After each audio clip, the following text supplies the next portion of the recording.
Hi, welcome to my channel. On today's tutorial, we'll be learning how to make this free BUBU gown. It's a short BUBU gown with two side drawstring. You can drag it just the way you want. Okay, this is me. You can see it. It has a pop sleeve and a small V neck.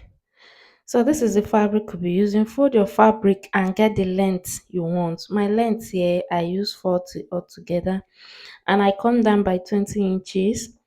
That 20 inches is, if I minus 1.5 for sleeve, for shoulder slope, I will have about 18.5 myself. Then if I join that shoulder with half inches, it becomes 18. So my all the sleeve I use here is 18 inches. So that's my shoulder, 8 inches, and my sleeve length. So you do your sleeve length just the way you want. Like, yeah, I used everything, but you can use 10. Like, I wanted to use 10, but I said no, let the whole puff. Let it just puff there. Since it's a simple gown, then that puff becomes the style. You understand? So I came down by 1.5 inches for the sleeve slope. What will remain there is 18.5. So that 18.5, if I use half inch to join the shoulder back, it automatically becomes 18. So my sleeve opening is 18. Take note, 18. I went by 3.5 by 1.5 by the back and 7 inches for the front. 3.5 as the wideness and 1.5 for the slope for the back and 7 inches for the slope for the front. Then I come to this place I mark 20 inches. Anywhere your sleeve is stopping, that is where you mark this line. So if your sleeve is stopping by 12, because 12 can also give you round puff, from 12 can give you, you mark. So I got my hip divided by 4, then I added 5 inches extra.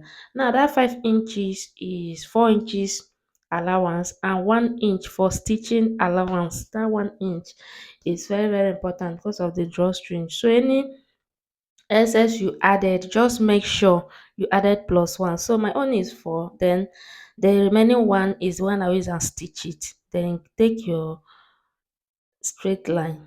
So come back to this armhole and curve it, because it's not supposed to be 4 corner, it's supposed to be curved. And after stitching it, make sure you notch that place with your scissors. Make sure you notch it.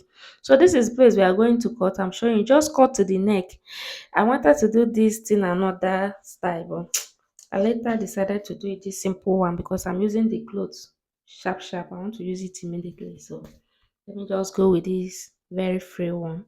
So let's cut. This is the side I'm cutting from that armhole down. I cut and I keep my pieces. Then I cut the shoulder too. I'll cut it to the neck. Then I cut that back neck first. I'll remove the back and cut the front. So this is it. I push the back inside and I cut the front, because the way I folded my fabric is easier to do like this. There's a way you fold, you have to remove it entirely. So this is my facing. Just fold any pieces and make sure it gets your neck wideness and then like 3 inches extra. It does not really have a special this thing calculation for facing. So I do 3 by 4, just cut it out. It's just to turn the neckline, does not really have any special calculation. Then after the neck, this is the back neckline. So we'll turn it now. That is the neckline, and this is the facing we cut that time. I added a light interface into it. The lightest gonna stay. That is what I add. Then you place it to that neck, and maybe you pin it down or anyhow. Then you go to your sewing machine and run this neck with your half inch. After running it, you're going to notch it. I've already notched it here, but I'm still going to show you what I mean by notching. You just mark it. Don't let it get to that thread you run on. So you flip it over like this. Go to your sewing machine now. Take those your joining allowance under, push everything to that small facing, and you're going to run it. You understand? That is called up stitching, like to make it relax. So after doing that, you flip it over and then you iron it. After ironing it, you're going to bring the front and back together and you join them. So you take the back and place on the front like this, and you join them by that shoulder. So here I do facing to facing, material to material. So I will join the facing with half inch and I join the material with half inch. And later you see the facing will just relax on its own. Don't stress yourself. Okay, after joining, you're going to fold the sleeve in a way that it can pass your elastic. Yes, in a way it can pass your elastic for that sleeve. You know it's puff sleeve, so elastic will be inside. So you're going to fold it in a way it will pass elastic at least half an inch, 1 inch, because the elastic I'm using was half an inch. So I do like 1 inch. So after folding it, this is what we have. And then now we're going to put our elastic. My elastic is 10 inches, and the way I got my 10 inches is the place the sleeve will stop is 12 inches, so I minus 2 inches to get this elastic because I don't want it to be tight. If you want your own to be tight, you can. Normally elastic is minus by 4, but because I don't want my own to be tight, if elastic tight your hand, hey, you will not like it though. So me, I just minus 2 and it was okay for me. So you put this elastic with your safety pin inside that opening. That is why I say you should fold it in a way it can enter something. Then when you get to the tip, you either use something and hold it, or you go to your sewing machine and match it, anyone. Then you keep inserting till you get to the other end. When you get to the other end, you use your machine too and you sew it before you join two of them together. See, you place two of them together like this, and you're going to join the side.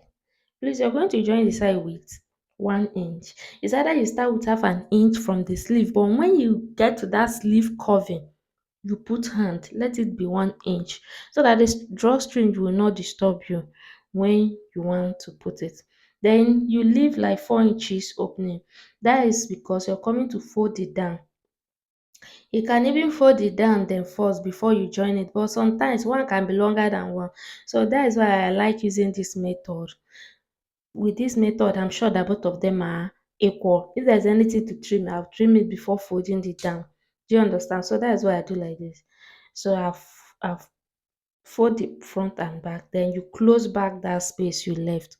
That opening, you only left it just to be able to hem the down. See, you see they're equal. So after taking it to the dye, you go and weave your clothes and then you iron it very well. After ironing it, you're going to open the side. This side, you're going to open it, iron it opening from the back, and you take the length you want your drawstring to start. At least from 13 inches upwards is okay. For me, I use 15. Yes, at the end, I use 15 inches for myself. You can even use 18. Yes, you can even use from that curving, there that the curving stop. That there that armpit curving stop, you can use from there. Then you just match. You're going to match it in a way that there's no other material under. Okay, so this is the drawstring. This is a length of 20 and is a width of 1.5. So this is where I fold it. I fold a little from this side, a little from this side, and then I flip it over. That is how I got that very tiny string. So the more wider your material, the more wider the drawstring will be. So me, I use that 1.5 and 20 inches and it worked very well. Oh, okay. Here I'm trying to show you how to match it. Like you're going to open it very well. You're going to match it in a way there is no other material under it. Notice I put my hand there to be sure that I'm not sewing on another material. And for those that is doing neat finishing, this is the way you do it. Oh. When you get to this place, you take up your machine and you close it over. But for people that want it fast, like me, I don't normally use this method because this method, when you insert the drawstring, you're going to make a small hole up there, and if you're not careful, you can cut the two material together. So that is just the problem of this one. But if you're very careful, just make that small hole there, it's more neater. But for me, I like using the other pattern that I won't close the up first. After putting the drawstring, that is where I will close it up. So you turn it over. But here, I remember that I've not shown you this. That armpit I was talking about that time. Remember to cut it. It's very, very important that you notch that armpit before you flip over so that that place can relax. So I'm putting my drawstring in this the place, that space I made for it. So you put it, so you see my own pattern now. Still turn it back to show you. Okay. So this is the pattern I use. I won't close that up first. It's after putting the drawstring. See, you notice I'll left a little from that up, then I'll close it. After everything, this is what to have. Then I will iron it, and that was it on my body that time. Thank you very much for stopping by. Please like, comment, and share. And I will see you in my next one. Bye.